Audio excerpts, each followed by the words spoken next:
¿Qué tal? Buenas tardes. ¿Cómo están ustedes? Gracias por compartir. En esta ocasión, como Ediciones Altazor, les damos la bienvenida a todos los que comiencen y tengan la posibilidad de compartir hoy junto a Cecilia Vicuña y José de Nordenflich.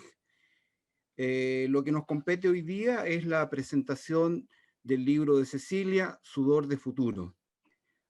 Cecilia, poeta, artista visual, cineasta chilena, su obra multidimensional fue precursora en Chile del arte conceptual, a partir de la poética de lo precario, que propone la configuración de un espacio relacional entre sujetos y objetos a partir de acciones y performance.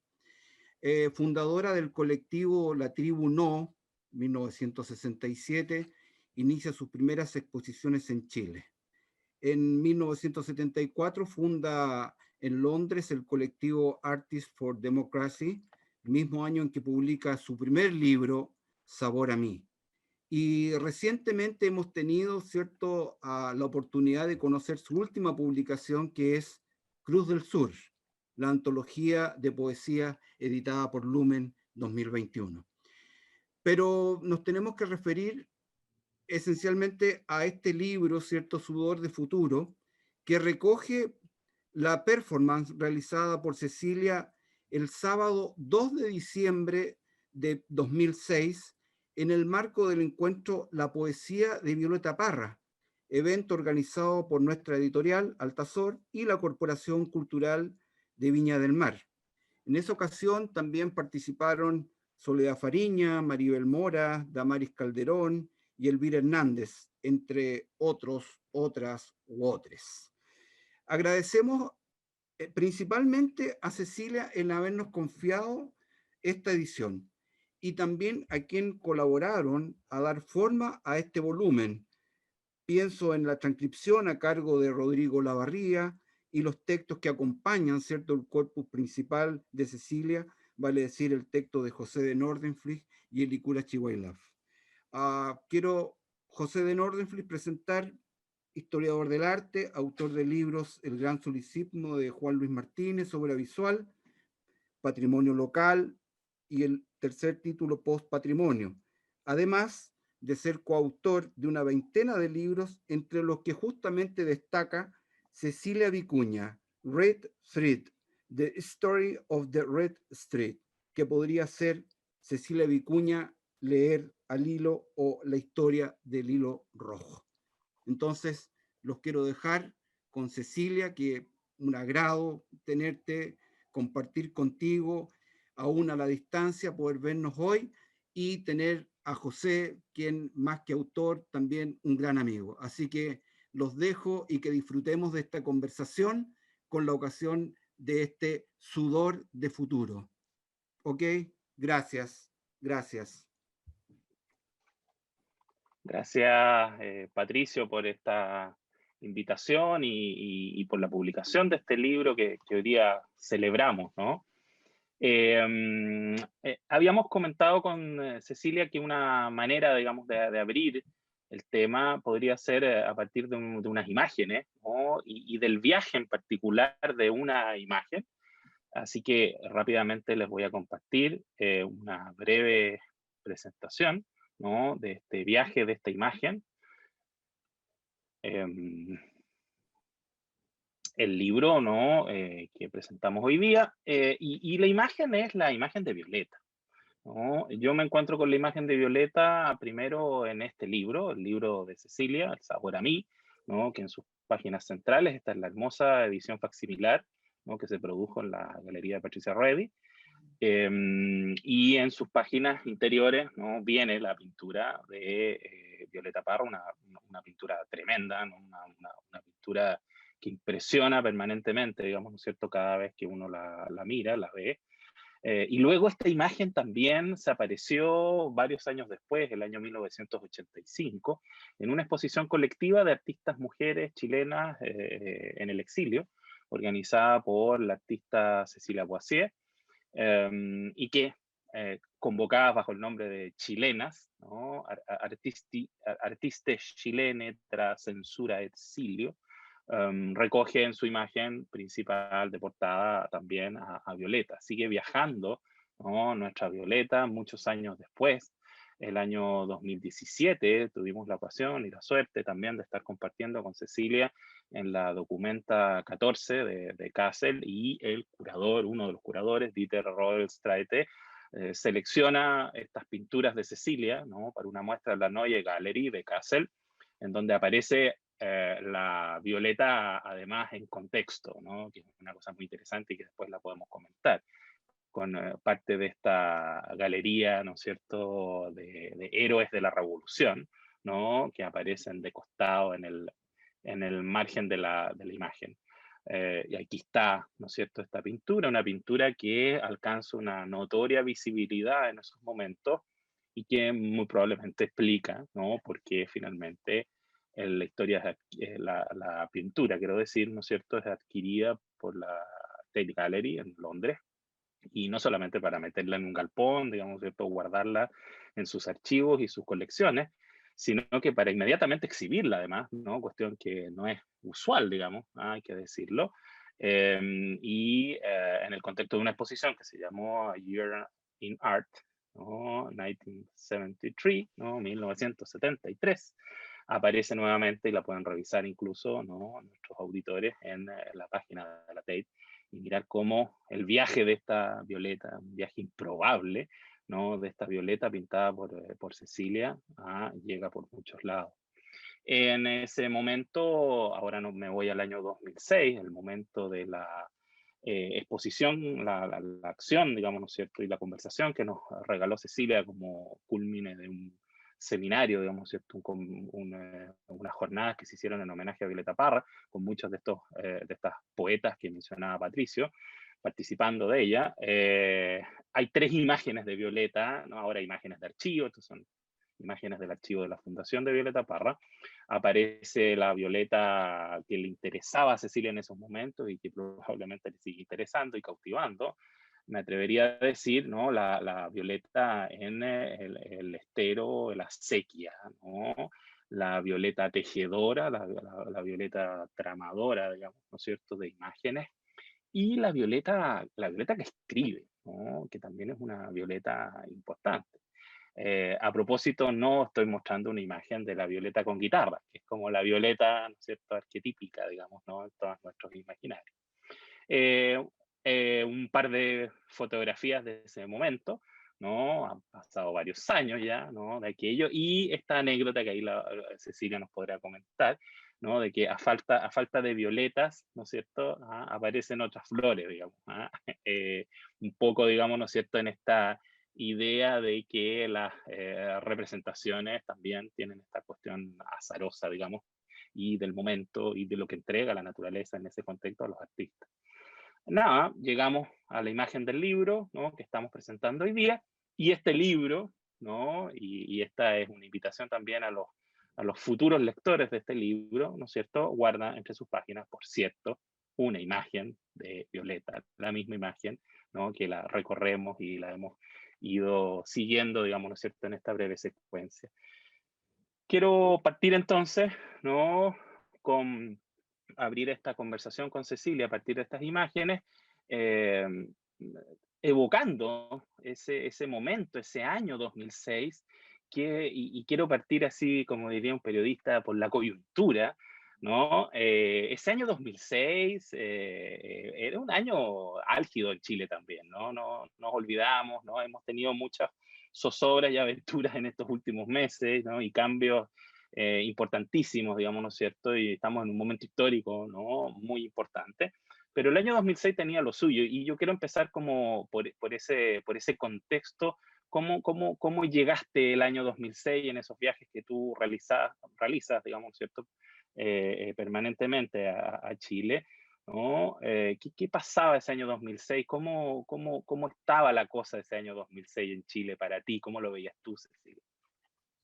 Bueno, lo que más me acuerdo de ese año 2006, o sea, del contexto chileno, Lo único que recuerdo es que era un tiempo muy jodido, ¿no? No puedo decir nada particular, pero en esos años, es decir, la única cosa así de esperanza y de maravilla que estaba pasando era la revolución pingüina, ¿ya?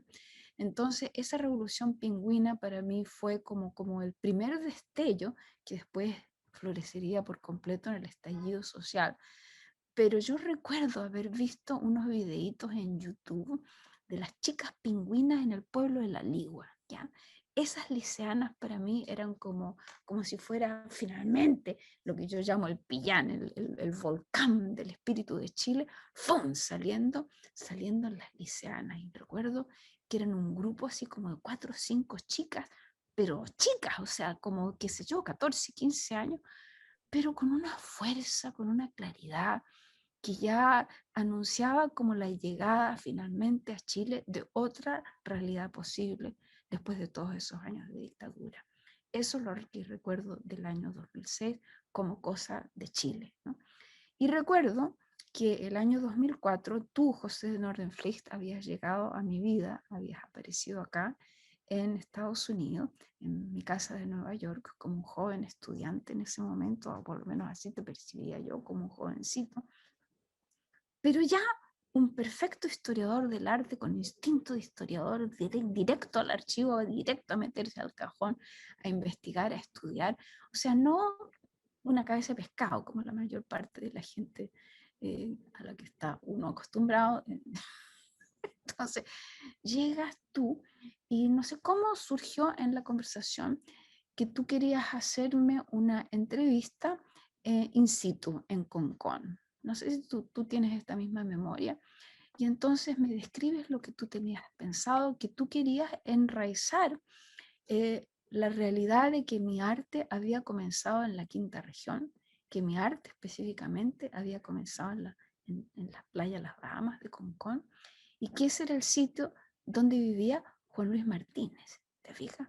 Entonces empezó una conversación entre tú y yo relacionada con el hecho de que Juan Luis Martínez y yo habíamos vivido, yo por lo menos pasaba los veranos, que los veranos antiguos eran 3 meses, ahí en Concón, como quien dijera 1,5 cuadras de la casa de Juan Luis, y de hecho yo me metía a la casa de Juan Luis, me metía porque la casa de él no terminaba en una reja, sino que terminaba en un bosque. Entonces yo no sabía que yo al estar en ese bosque estaba en el patio de Juan Luis Martínez. Te digo, en esa época nunca nos conocimos ni nadie nos presentó. Entonces él en su silencio escribía su obra y yo en mi silencio escribía la mía. Y estábamos escribiendo cosas tan semejantes que algún día alguien tendrá que ver semejantes y absolutamente diferentes a la misma vez.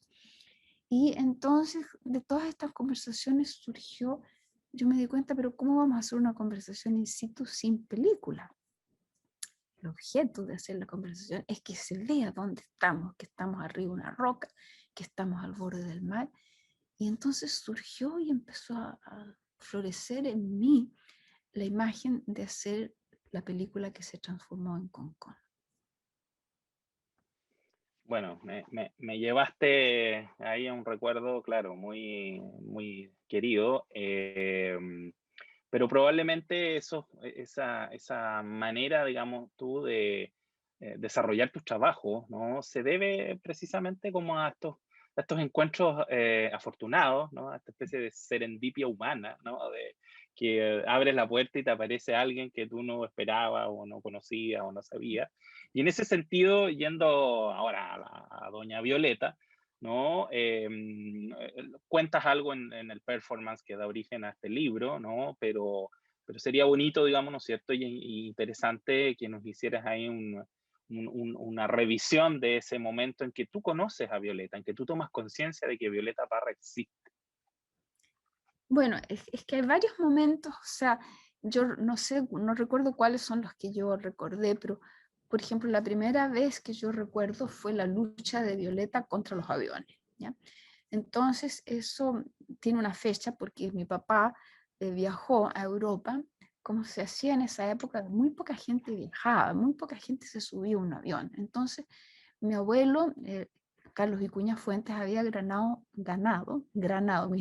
granado un gran juicio, no recuerdo contra quién, y entonces él con ese dinero le dio a su mujer, mi abuela, la escultora Teresa Lagarrigue, y a 3 de sus hijos un viaje. 3 meses de peregrinación por Europa, visitando ciertas catedrales, ciertos museos, ciertas pinturas, ciertas esculturas. O sea, era un viaje así absolutamente preciso, organizado así como una verdadera bitácora expedicionaria. Y yo en ese momento tenía 10 años, la verdad. Entonces tengo 10 años y yo voy a dejar a mi papá al aeropuerto de Los Cerrillos, porque toda la familia, cuando alguien se subía a un avión, es decir, era como un fin de mundo, ¿no? ¿Verdad? Y entonces llegamos todos, papás, tíos, niños, todas las familias, yo creo que éramos como 15 personas, a despedir a la pequeña tropilla que se iba al avión. Y ahí aparece de un improviso Violeta Parra, ¿ya? Y entonces viene ella y con su guitarra y les hace un esquinazo así. Entonces tengo ese recuerdo del esquinazo de la Violeta en la loza. No sé si fue verdad que ella fue admitida en la loza, pero en mi imaginación de niña yo la veo a ella en la loza así, a toda raja, con toda su violencia, cantando un esquinazo contra el ruido de las hélices, porque eran hélices, eran aviones tan antiguos, chicos, que... Y entonces esa fue para mí la primera Violeta, la Violeta contra los aviones, ¿no? ¿Y por qué había ido Violeta? Porque ella era íntima amiga de mi tía Tere Vicuña, que era uno de los hijos que viajaba junto con mi papá en ese viaje mítico a Europa. Entonces pasan los años y el segundo encuentro con ella, que fue para mí radical, yo había huido de la casa de mis papás, yo debo haber tenido 14, 15 años en ese momento, y yo me había automatriculado con la complicidad de una de mis tías en el Liceo Manuel de Salas para huir del colegio particular St. Gabriel's English School, donde me tenían puesto mi papá y mi mamá, porque yo no podía aguantar la envidia de que mis primas estudiaban en el Liceo Manuel de Salas de la Universidad de Chile. Entonces era como la verdadera vida estar en el Liceo Manuel de Salas contra las niñas ridículas y pitucas, que yo nunca fui de esas niñas, entonces a mí me odiaban y yo, me odiaran o no me odiaban, yo no era feliz ahí. Entonces me voy al Liceo Manuel de Salas, y para poder estar en el Liceo Manuel de Salas estaba alojada en casa de mi tía Lola. Y voy pasando del dormitorio y nunca olvidaré el momento en que yo iba pasando de una pieza a otra, porque voy como en un umbral, y en ese umbral, ¡pum!, me llega el sonido de la voz de tarro de Violeta Parra, que alguien había puesto un disco. Si yo digo, ¿qué disco habrá podido ser ese? Yo calculo que tiene que haber sido el Gavilán, porque no era un canto, era un grito, ¿no? Y yo escucho ese grito, y ese grito para mí traspasó los universos, traspasó los mundos, traspasó todo lo que yo sabía de lo que era Chile, y conocí así de golpe y de porrazo el verdadero Chile en ese dolor, en ese desgarro de la Violeta. Y de ahí quedé flechada. O sea, una verdadera epifanía, digamos, ¿no? Ahí con el canto de Violeta. Y ese canto de Violeta que era como, tú lo describes como un grito, como algo desgarrado, digamos, ¿no es cierto? Como algo no melódico, digamos, ¿cierto? Ni entonado.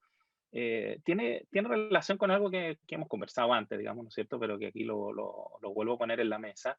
Y que esta idea, digamos, ¿no es cierto?, de que en realidad el arte no es algo que tenga que ser completo, resuelto y bello, sino que más bien es algo que es contaminado, que es incompleto, que de alguna manera levanta el error, ¿no? Hay algo ahí interesante porque en definitiva es una verdadera poética, digamos, ¿no? Que tú la desarrollas en esos momentos. Claro, es una estética, es definitivamente, es una poética, es una estética, y es una parada ontológica a la misma vez, ¿ves? O sea, es una filosofía del ser. Y eso, entonces, todo eso está como viene colado de adentro de esta fuerza que es como una fuerza incontenible, ¿no? Entonces, para mí, es decir, yo había escuchado muchas veces hablar de Violeta Parra en la familia por el hecho de que Violeta era amiga de mi tía. Entonces yo, por ejemplo, iba a casa de mi tía Teresa y ella tenía en el living room un cartón inmenso pintado por la Violeta. Todos tenían arpilleras cosidas por la Violeta, ¿te fijas? O sea, la Violeta era como parte del paisaje familiar. Pero una cosa era ver todo eso, saber que existía la Violeta. Por ejemplo, a mí me habían llevado a una fonda donde la Violeta hacía parra, miren qué bonito, la Violeta hacía parra, hacía empanadas de Violeta Parra, junto con mi tía Teresa Mazán, hacían el pino, toda la cuestión, y ahí, entre medio del barro y la lluvia mortal que había en la Quinta Normal. Entonces tengo varios recuerdos de la Violeta. Pero la Violeta pasa a ser Violeta a través de ese grito. O sea, si no hubiera yo oído en la forma que yo oí, y esto es muy importante porque los cantores chilenos, los cantores populares, que son herederos de la misma tradición de la que viene ella, dicen que hay que oír con sabiduría. Entonces, por alguna razón, esa niña desventurada que era yo, supo oír lo que Violeta estaba gritando. Entonces, mira, se me paran los pelos de decírtelo, porque era el Chile prohibido, el Chile que la clase alta nunca ha querido admitir hasta el día de hoy, el Chile oculto, el Chile del abuso, del dolor, de la violencia. Entonces, ¿cómo logró traspasar la Violeta esa barrera de lo que no se debe hacer? Y lo hizo, pero con todo, ¿ves? Entonces, por eso ella es y será siempre la gran maestra. Impresionante, ¿eh? Y un poco, ahora yendo al título de este libro, que es un título también muy impresionante, ¿no? Aquí tenemos el libro de nuevo. ¿Ah? Sudor de futuro.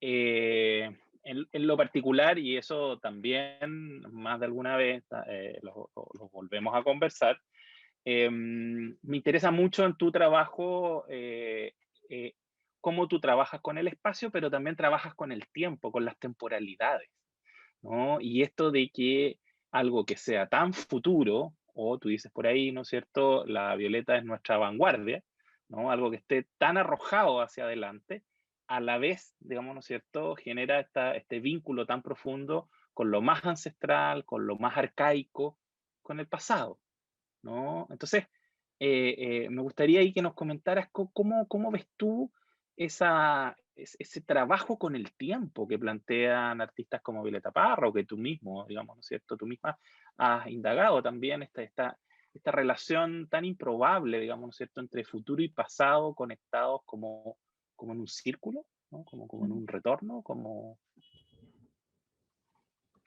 Sí, yo creo que acá en esta, ¿cómo se llama? En este libro, precisamente yo cuento algo que como en realidad no lo voy a poder contar bien ahora, pero a propósito de esa temporalidad y esa percepción del espacio que Violeta encarnaba, ¿ya?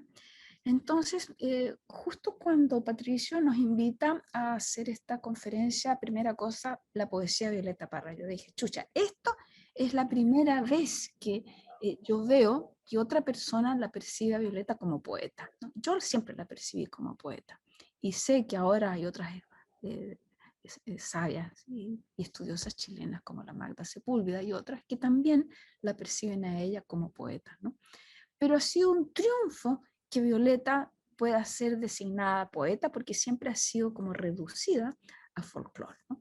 Pero cuando yo recibo esta invitación de Patricio me pongo a leer y me encuentro con un testimonio maravilloso de un autor chileno que me disculpa que en este momento no me acuerdo su nombre, pero nunca se me olvidó lo que leí, que él cuenta cómo la Violeta llegaba a visitarlo a Nicanor cuando ella era una especie de cantante de corridos mexicanos, ¿no? O de... Leonidas Morales, perdona, te interrumpo. Gracias, Pasaste el Leonidas. dato, sí. Exacto, La entrevista que le hace Nicanor. exacto. Entonces Leonidas cuenta ahí algo que para mí fue decisivo, ¿no? y que es que la Violeta llegaba a la casa de Nicanor y conversaba con él porque ella no leía nada, y Nicanor dice, ella no leía, ¿no? Pero ¿qué hacía? Que tenía una pequeña conversa con él, y holográficamente, y aquí es donde entra el tiempo y el espacio, holográficamente ella, o telepáticamente, como tú quieras decirlo, a través de su comunicación profunda con Nicanor, recibía toda la información de los 400 libros que había leído Nicanor. Nicanor lo dice, ¿ves? Porque él también se daba cuenta de que ella veía eso. Entonces ella, y esto está contado por Leonida, en ese momento ve que Nicanor está leyendo un libro de poesía popular chilena. Y entonces dice, ah, ¿no? Y el decir, ah, él lee eso, por lo tanto eso tiene valor. Y eso, tac, le abre la puerta a ella de sí misma. ¿Ves? Entonces, ¿qué pasó en ese momento? Todo el tiempo ancestral que está ahorrado, ¡pum!, se hace presente. El autoconocimiento, el autorreconocimiento, yo soy eso. Eso brota en mí. Se fue para su casa y escribió de un rum 20 décimas. ¿Te fijas? O sea, es abrir una compuerta. Entonces, esa no temporalidad que exista dentro del tiempo es lo que hace posible la poesía, es lo que hace posible la creación, que es siempre fuera del espacio y el tiempo, y absoluta y totalmente local y específica, pero a la misma vez. ¿Ven? Por eso es que yo soy apasionada de la física cuántica. Fíjate, por ejemplo, que yo empecé a estudiar cibernética en la Universidad Federico Santa María cuando era todavía liceana. Todavía no he podido encontrar el año exacto en que fue una escuela de verano dedicada a la cibernética, en que yo estudié ahí. Tenía que ir con mi mamá porque no se admitían niños. Entonces, ¿qué hay en ese encuentro entre el ser y el poema o el arte? Que tú, por ejemplo, yo la emoción que puedo sentir frente a una obra que tiene 30.000 años, 40.000 años, es, yo te puedo decir, la misma emoción que la que puedo tener frente a una obra creada hace 2 minutos por X persona. Es decir, no, tú no la encuentras más potente porque tiene 30.000 años, ni la encuentras menos potente porque tiene 5 minutos. No, es decir, en esa entrada entre que sucede entre nuestra percepción, nuestro universo interior, y esa manifestación de lo que otro ser ha visto, se produce una realidad que yo creo que todavía no ha sido ni nombrada ni estudiada, pero que todo artista, toda persona sensible la ha sentido. Sí, es muy interesante. Fíjate que el domingo, solsticio, ¿no? Inti Raymi, etcétera. Me tocó ahí estar en una conversación con unos artistas bolivianos y precisamente concluíamos, ¿no?, de que esta idea de la movilización de las energías que genera el solsticio es una cuestión muy científica, ¿no es cierto?, que tiene una palabrota que es transducción, ¿no?, que es cuando una energía se convierte en otra energía, digamos, ¿no? Entonces, vuelve a rondar esa idea y precisamente, digamos, ¿no es cierto?, por esta cuestión que, claro, algunos le ponemos una palabra, si tú quieres, más literal, digamos, ¿no es cierto?, que es sobre las cuestiones, digamos, ¿no es cierto?, que yo miro, que es el patrimonio, ¿no? O sea, el verdadero sentido de que la Violeta sea hoy día un patrimonio cultural chileno, no es el anecdotario de lo que hizo o lo que no hizo, sino que más bien de cómo esa energía moviliza el futuro, digamos, ¿no? En base a lo que tú misma planteas en este libro. Oye, Cecilia, y sobre la imagen, sobre la pintura, ¿no?, que la mostramos, ¿no? Ya, ¿en qué momento la pintaste y cómo te aparece esa imagen de la Violeta, que es muy tremenda, ¿no?, con esos cortes en el cuerpo? Sí, bueno, el mes no lo recuerdo exacto, pero me parece que fue mayo, o sea, antes del golpe, es el año 73, ¿no es verdad? Entonces yo llevaba apenas unos pocos meses en Londres, ¿no? Y yo arrendaba una piecita en Abbey Road, que estaba más o menos casi al frente del estudio de grabación de los Beatles. Por supuesto no sabía que los Beatles estaban grabando ahí, mientras yo estaba viviendo ahí a media cuadra, ¿te fijas? Entonces es una cosa muy maravillosa. Pero en ese momento yo estoy pintando ahí y llega de visita Nemesio Antunes.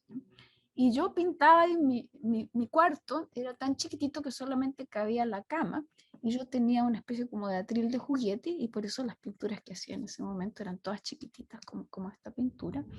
Y viene Nemesio a visitarme y yo estoy pintando la Violeta Parra, ¿ya? Que estaba a medio camino, pero ya se perfilaba como era la hora. Entonces entra Nemesio, que era enorme, altísimo, y mi pieza era como una especie de cuevita, poco más alta que yo, así que él entra todo encorvado así, y entonces ve esta obra y se queda helado, porque él la conocía, la Violeta, y me dice, ¿y tú por qué le hiciste cortar en 3 pedazos? ¿No? Entonces yo le digo, porque para mí el mundo hizo una carnicería con ella, ¿ya? O sea, yo sabía que ella había sido ridiculizada y odiada mientras vivía. ¿Por qué lo sabía? Porque mis compañeras de liceo y de colegio se burlaban de ella. Lo sabía porque mi papá y mi mamá iban a verla a la carpa de la reina y me trataban de llevar a mí, que era una cabrita chica de 12 años. Yo, no, qué lata, ¿te fijas? O sea, esa idea del abandono y la soledad de Violeta y de su sufrimiento a mí me quedó grabada, pero desde chica, ¿te fijas? Cuando íbamos a la Quinta Normal y mientras ella hacía las empanadas, otra vez, por ejemplo, me acuerdo que yo la vi a ella, ella andaba con una blusa así como de puta, de transparente, de una especie de nylon así barato, morado, y debajo con un sostén negro, así todo transparente, pero y puteada, como no sé, estaría peleando con alguien. Era en el restaurante, esa cerquita del cielo, en el Cerro San Cristóbal, por donde no sé por qué yo andaba por el Cerro San Cristóbal. Entonces yo tenía esas diversas imágenes de la Violeta como cabreadísima. Entonces, yo como interpretaba eso, es que tiene que sufrir como loca, ¿te fijas? Tiene que sufrir como loca porque nadie manifiesta esa rabia como ella. Mira, otra vez se me paran los pelos con esta conversación, oye, no, es que es demasiado tremendo lo que ella comunicaba.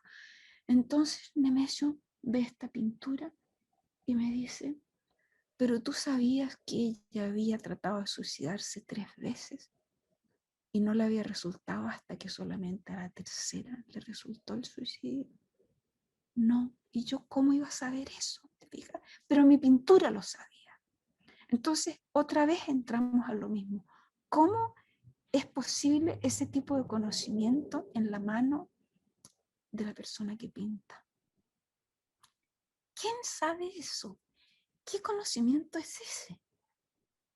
¿Es un conocimiento de esa niña de 23 años que era yo? No. ¿De quién? ¿De dónde? ¿De qué es ese conocimiento? Lo único que sabemos es que se manifiesta si uno se abre a esa verdad indefinible del dolor, del sufrimiento y de la belleza. Porque ella, todo ese sufrimiento, lo transmutó. Ella era la transducción viviente. ¿Te fijas? Ella, y estamos hablando de ella en este solsticio, en este Hue Tripantú, que quiere decir el nacimiento de un conocimiento. Mira, el nacimiento de un conocimiento, dije. Fíjate, el nacimiento de un tiempo nuevo. Y un tiempo nuevo es un conocimiento nuevo. Pero ¿qué viene primero, el conocimiento o el tiempo? ¿O se encuentran? Se sabrá algún día si la humanidad decide continuar, porque en este momento la humanidad está decidiendo acabarse. ¿Bien? Entonces, el verdadero conocimiento tiene que empezar a suceder ya. Oye, y esta imagen finalmente, ¿no? Que queda ahí tan visible, digamos, inesperadamente, ¿no? Esto que comentábamos, bueno, primero la documenta y ahora atesorada, digamos, ¿cierto? Ahí en esta colección de la Tate, tiene una cosa media como de paradoja, ¿no? Que finalmente la imagen de Violeta, el momento que tú nos acabas de describir, tan emocionada, de cómo aparece esta imagen, ¿no? Finalmente, y que sin embargo, bueno, tengamos que hacer estos esfuerzos editoriales, ¿no? Para traerla un poco de sudor, un poco de Violeta, ¿ah? Cerca nuestro, no sé, sigue penando un poco, ¿no? Sigue dando esta sensación, digamos, ¿cierto? De un vacío que hace falta, de algo que hay que narrar, de algo que hay que decir, de algo que hay que recordar en definitiva, ¿no? ¿Qué te pasa un poco con eso, digamos, ¿no? Porque la posteridad de Violeta tuvo esta cosa dramática, ¿no? Pero también dramático de quienes no supieron oír a Exacto. tiempo. Exacto, fíjate que es muy desgarrador lo que tú estás diciendo, José, porque es una verdad profunda, ¿ves? Que el sufrimiento que Chile y que la sociedad chilena tan cruel le causó a ella, sigue en el poder, ¿te fijas? Sigue en el poder esa idea de que hay que herir al otro, de que hay que abusar del otro, imponerse al otro. Y eso lo hemos hablado, por ejemplo, la Calicata, ese performance que hice yo en la escuela de los jesuitas, de la que tú fuiste curador también hace unos pocos años en el Puerto de Ideas, se trataba de eso, de eso, que esa tiranía tan fuerte que ha existido en Chile, ahora está incorporada en los carabineros, está incorporada en cualquier persona que tú entras a comprar pan y se siente esa persona capacitada para tratarte mal, ¿ves? Entonces, ¿cómo Chile, cómo Latinoamérica, cómo el planeta entero va a salir de esa idea de que es necesario darse a sí mismo valor a través de dañar a otra persona o dañar a la tierra, dañar al agua? ¿Te fijas? Entonces, ese es el shift, el cambio, el salto que hay que pegar. Y las personas que nosotros admiramos y que amamos son las personas que lo han pegado, porque no es algo de lo que se pueda hablar o decir sin tener la autoridad de haberlo sufrido, de haberlo vivido, ¿ves? Y esa autoridad la tiene ella. Y yo te puedo decir que, por ejemplo, escuchándote también me da mucha pena que estas obras mías, La Violeta, por ejemplo, está en la Tate. Entonces, por supuesto, yo estoy dichosa de que esté en la Tate, pero no habría sido más hermoso que estuviera en Chile. Pero ¿por qué no puede estar en Chile? Porque cuando yo mostré esa pintura, que fue en el año 79, en la Galería Cal, en Santiago, esa pintura y todas esas pinturas fueron ridiculizadas como una basura total. Y a partir de esa exposición que hice yo en la Galería Cal, de Luz Pereira Méndez, que ella creía en mí, Luz Pereira se sintió tan horrorizada del rechazo tan violento que la escena de avanzada que hizo a mi obra en ese momento, que yo desaparecí de Chile, desaparecí de la cultura chilena en forma radical y absoluta. Entonces, junto con desaparecerme a mí, desapareció una forma de leer a Violeta, ¿ves? No era que yo fuera la única que la llevaba, esa forma de sentir, pero yo era una de las tantas que sentía a Violeta como la estamos hablando ahora.